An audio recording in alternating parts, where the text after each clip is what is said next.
been a hot minute, everyone. Welcome back to the channel. I got towards the end of the season, and the Lions videos, while they were fun to make, they weren't really creatively fulfilling for me. By the time I got to sit down and actually make any of the videos, a lot of the things that could have or should have been said about those games already had been by so many different people that I thought there's not really anything I could add to this conversation in the amount of time that I have to make videos. It just wasn't worth it. But now we're in the playoffs, and I'm doing the playoff prediction bracket, baby. Wild card weekend starting soon. I'm going to start with the AFC because it's more straightforward, at least I think. Okay, so this first game between the Browns and Texans. First off, amazing props to Joe Flacco and just being able to really make the Browns an actual threat this year. I think he's done a fantastic job, and I'm really excited to see what that team can do in the playoffs. And on the other side of that token, it's an amazing job that the Texans are even in this spot to begin with the season that a lot of people thought was just going to be a write-off. I didn't think CJ Stroud was going to be able to perform at a high level in the NFL because he really didn't even in college. He was okay, but every time he played Michigan or in a big game, he didn't really have a good performance in those games, but he has completely changed my opinion of him this season in the NFL, and the Jacksonville Jaguars completely fell off a cliff. This game, though, the Texans, they're still really young. I like Stroud, but they did play them a couple weeks ago. The Browns beat them up, and yes, Stroud wasn't in that game, and yes, Stroud does add a whole nother level to the Houston Texans offense. But in the playoffs, I always lean towards pick the defense and pick people that have been there before. That's why I'm picking the Browns. Joe Flacco has been a playoff performer in the past. We've seen that back in 2012. And the Browns have a really talented defense that I think might just be enough to bother CJ Stroud. And the Texans, for as good as their offense can be at times, they're very big play oriented. So it's either they get the big shot or they don't. And if they don't tend to score that often. If you can limit the big shots, Houston's going to struggle on offense. That's why I'm picking the Browns. Next up, we got the Dolphins at the Chiefs, and this one is going to be a fairly easy pick for me. I'm picking Kansas City. Miami just is really banged up at the moment, and even if they weren't banged up, they really haven't been able to beat anyone over 500 for the majority of the season, and I think the Chiefs, despite their struggles, will get by the Miami Dolphins, especially if they don't have Jalen Waddle, especially if Tyreek isn't at 100%. You know, the Dolphins basically are playing with much of their second team defense at this point. I just don't see Miami being able to beat Kansas City. And that's without even mentioning the fact that the weather in that game is supposed to be brutally cold. Speaking of brutally cold, but not as cold, maybe, is going to be the Buffalo game. And this game is the most interesting one on the AFC side to me, I think. Because while I am picking the Buffalo Bills, I am not picking them because I am bullish on them. The Bills have been struggling mightily this season. At one point, it looked like they weren't even going to make the playoffs. They were 6-6. They turned it around and they won a lot at the end of the year, but that doesn't mean they were winning by a lot. They were barely scraping by in some of these games. And the Steelers, if there's one thing that they've been able to do time and time again under Mike Tomlin, it's take advantage of fluky bullcrap. And that's something that I think this game could be abundant in. Josh Allen might try to play hero ball too much, might throw a pick, might fumble the ball. Something like that. If they can't get the running game going, I think Pittsburgh has a legitimate shot. Now, something that hurts Pittsburgh in this game is the fact that TJ Watt probably will not be playing, which is a real bummer for them. And Mason Rudolph, even though he's been playing his best ball in the NFL his entire career up until this point, he's still Mason Rudolph. And I'm still expecting him to fall back down to being Mason Rudolph. That's why I'm picking the Bills. On paper, this game should be a blowout. I don't think it will be. I think Buffalo will make it close, but I think they'll still have enough to win. Now, switching over to the NFC side of things, this game right here is the most toss-up probably in the entire playoff bracket, I think. Because on paper, this shouldn't be a contest. The Eagles should very clearly be able to beat the Tampa Bay Bucks. They have only won because their division is awful. They barely beat the Panthers last week for their playoff lives on the line, and they scored 9 points. But Philadelphia has been garbage for like 2 months now, and their offense is really banged up right now. Smith isn't going to play. A.J. Brown might not play. Jalen Hurts was battled and bruised for the last couple games. Nothing has been clicking for Philadelphia. And if there's one thing that Tampa Bay does, and that Baker Mayfield brings to your team, is kind of a mentality of like, the world's against us. We're on the ropes every single game. And sometimes that just isn't enough, and that doesn't work. But the Eagles' defense has been really bad, and Baker loves to play spoiler. I'm picking the Bucks in this game. I could easily see this going the other way, but I just think Tampa has a little bit more on the tank than Philadelphia does at this point in the year. The big matchup for me personally, the Lions and the Rams, both of my 2 favorite teams. You got Matthew Stafford and the Los Angeles Rams, and my hometown team in the Detroit Lions. And I truly don't know how to pick this game. The Rams have a very good offense. They have Kyren Williams, who has been amazing when he's in the game. They have Puka Nacua. They have, Cooper Kupp, who hasn't really done a whole lot this year, but he's still on the team. You still got Demarcus Robinson, who's been playing really good down the stretch. I think they have potential on offense. The Lions' defense has been bad for most of the year, but they are good in run coverage. And the Rams are best when they're able to run the ball. If the Lions can stop Kyren, contain him, and put pressure on Matthew Stafford, the Lions win this game. If the Lions can't stop the run, or if they don't get pressure on Stafford, he's going to pick that defense apart. And the Rams defense, it's not very good either. But the Rams have been hot this last little bit. The Lions are better than they were when they had their rough little stretch, but they're still not as good as they were playing early in the year.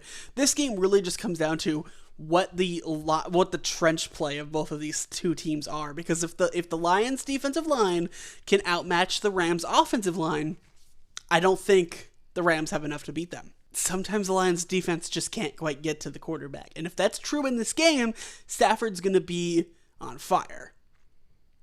And if I'm picking between these 2 teams, I love the Lions. They have not proven to me yet that they can step up when it matters. Stafford has multiple times throughout his career. That's why I'm picking LA. I think it's going to be close. I don't think it's going to be a blowout either way. But I'm picking the Rams because I trust Stafford more than I trust the Lions defense, at least at this moment. And then you got the other game that has a lot of history to it. You got the Packers and Cowboys. I just don't think it's the Packers' year. They've improved as the season has gone on. I like Jordan Love. I think they have a lot of potential in the future of their team. But the Cowboys, they've been waiting for their chance for a long time now, and it just kind of feels like it's their time. They've been great at home this whole year. Would it be funny if they lose? Yes, but I'm picking the Cowboys. I really don't think this game is going to be super close. I see a 2-3 possession game at the end of this one. The Cowboys are going to win. Which then, if we move into the divisional round, it means that these would be our matchups. You got the Chiefs and the Bills. And what's funny? The Chiefs have been struggling this whole year, but I'm going to say the same thing that I just did in the last time. If I'm picking between 2 teams right now, just like I trust Stafford more than I trust the Lions, I trust the Chiefs to be able to put it together for just long enough to win when it matters than I do the Buffalo Bills, because they have not proven throughout this entire year that they have been able to do that. And really throughout the last 3 or 4 years, in big moments, they just can't quite do it. And I'm going to say that's going to hold true here until they prove that they can't. I'm picking the Kansas City Chiefs. And then you got the other huge matchup in the AFC. It would be the Joe Flacco-led Cleveland Browns going into Baltimore against his former team and the Baltimore Ravens. And as much as I would love to see Flacco make a deep playoff run and get to the Super Bowl again, I think that would be really, really funny. I just don't think I think this game would be close no matter what. But the Ravens they're really hot, and I know that they just benched their starters, and typically when you bench your starters and you have a bye that's 2 weeks off, a lot of teams come out rusty there. But just like the Cowboys, they've been on the brink of, maybe doing something, maybe not in the playoffs for quite a while now. And I just think that they have the pieces together right now. They're clicking as a unit. Lamar is, a very good quarterback. He has improved a little bit in his passing game, and his running game is still very deadly. I just think Baltimore has the edge in this one, especially being at home. I'm picking the Baltimore Ravens. And then over at the NFC side, I think these two games are less interesting than the AFC, because the Bucks, they're just not beating the Cowboys, especially when the Cowboys are at home, and the Bucks, they're very streaky. So even if they do win that first game, I don't see them being able to move it into another one. Dallas is going to have a lot of things to prove. I'm just picking Dallas. I'm not going to spend a whole lot of time on this matchup. And then this one, it's sneakily interesting because the Rams, when they won their Super Bowl, they had to go through 49ers, except it was at the Rams' house, and they were on top of that game. It was back and forth a little bit, then they fell behind, and the 49ers had a chance to win. Stafford threw a very bad pass right to Jaquiski Tartt, the safety for the 49ers at the time, and he dropped it. And if he would have caught that interception, that would have been the 49ers going to that Super Bowl against the Cincinnati Bengals. And the Rams, in both of the matchups with the 49ers this year, yes, they lost the first one, but Stafford played pretty well in that game. If you just look at the box score, it didn't really look like it because he did throw 2 picks. One of them at the end of the game, yes, was a bad throw, but the one early in the game just bounced off the receiver's hands. I really don't think that it was Stafford's fault. And the Rams have played good opponents tight this whole year. You've gotten the Ravens game, which they were close to winning. You got the 49ers early in the year, which again, they were close to winning. And then they did win in week 18 when you got, Carson Wentz with the Rams, because they gave Stafford and most of the offensive starters a break in that game. I think this one would be close, but the 49ers are just more talented on paper. And, I don't think even if the Rams got this far, it would still be a very successful season for them. Most people thought that they were going to be not very good this year. A lot of pundits around the league kind of wrote them off, and they played exceptionally well for what people expected of them. I just don't think they have enough to make like a deeper run. So I'm giving it to the 49ers. So here would be our conference championship round. You got the Chiefs and the Ravens and the Cowboys and the 49ers. Chiefs and Ravens, I'm going to lean towards the Ravens in this game. Likely because of what I've said before. The Chiefs, they've just had a really tough season, and I think even though they, in this scenario, would have won both of their previous playoff games, I think it's going to be kind of a scrappy, I don't think they're going to be able to blow out either the Dolphins or the Bills. I think they have enough to compete with both of them and win both of those games, but I don't think it's going to be overly impressive. I think the Ravens are just more battle-tested this year, and I think Lamar Jackson is going to be motivated to finally get his Super Bowl. And the Chiefs, they've had the AFC run through Arrowhead for much of, if not all of, Mahomes' career. This year, they just don't have that, and it runs through Baltimore, and I think that's going to give Baltimore a little bit more of an edge. And then over at the NFC side, this is the game that I think is going to be the most interesting of the NFC playoff in general, maybe other than the Lions-Rams game. And that's just because the Cowboys, they kind of struggle on the road a little bit. They're a very different team from home and away, and in a way, their offense isn't quite as good. And they've had this mental block. They cannot beat the 49ers. And I don't see that changing, barring a major injury on San Francisco's part. Now, they are missing, there's kind of a question mark of how healthy is Christian McCaffrey. That's going to be a big thing in this game, because if Christian McCaffrey is hurt, a lot of the threat of that offense kind of goes away, and I might lean towards Dallas in that scenario. If he's playing and if he's healthy, the 49ers, yes, they can lay eggs. We've seen that. We saw that against the Ravens earlier this year. We saw that in that little bit of a stretch kind of in the middle of the year where they were struggling. But I just don't know that Dallas, they still have in their head, we cannot beat these 49ers. And I'm going to give the edge to the San Francisco. Again, it's at San Francisco. There's going to be a lot of like, all right, we got to the Super Bowl a few years ago. We lost. We were close again. We've been hovering in the championship game. We just weren't able to beat the Rams when we could have, and we weren't able to beat the Eagles last year because of the whole quarterback situation. This is going to be the year, I think, to get back to the Super Bowl, which means we're going to have a matchup that a lot of people are predicting. And yes, this is a very safe prediction. I'm not exactly blowing anybody's, minds with this. It's the very easy, safe pick. Do I think that this is going to happen? Maybe not. I mean, obviously, a lot of people every year, there's this type of thing, right? Where there's a very popular selections for the Super Bowl. And how often does this happen where both number one seeds play up to expectations, come out of that bye, really get going and can run the table? It just doesn't happen that often. We just don't see a lot the two hottest teams, or the two teams that people going into the playoffs that were hot really get going. It just doesn't happen that often. So do I think this is going to happen? Probably not. But obviously you have the Super Bowl logo conspiracy theorists out there, and I do think it's kind of funny that if this happened, it would be 3 in a row, which is definitely more of a pattern than, if it was just like a coincidence. Do I think that that's actually like a real conspiracy theory? No, there's no way that the NFL would do that, because if they did, it would be way too obvious that that's what they were doing. But I guess we'll see.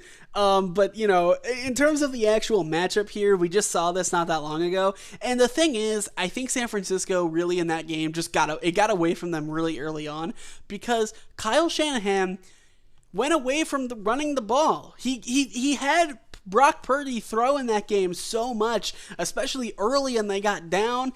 And I just don't understand why they did that. If they run Christian McCaffrey and they really, lean on that aspect of their team, I really don't see why this game should be a blowout like it was earlier in the year.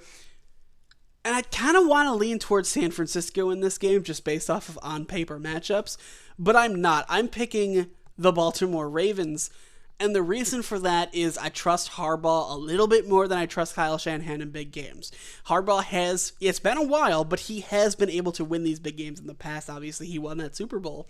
And Lamar Jackson, like I said, he's going to be very motivated, and I think the 49ers, I just don't trust Kyle Shanahan in big games. He's offensive coordinator for the biggest collapse in Super Bowl history. He was up by 10 points with like 4 minutes left in that Kansas City Chief game, and they did the same thing in that game that was his problem in Atlanta.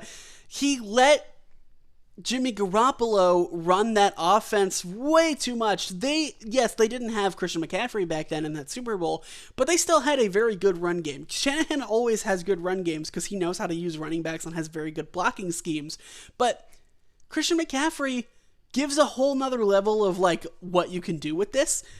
And yet, despite that, sometimes he just doesn't run the ball because he just kind of forgets he has the best running back in the NFL right now. That's something that Sean McVay does a lot too, where he'll get in this mindset of like, oh, we have to throw every single play, which I think is another thing to keep in mind in that Lions game.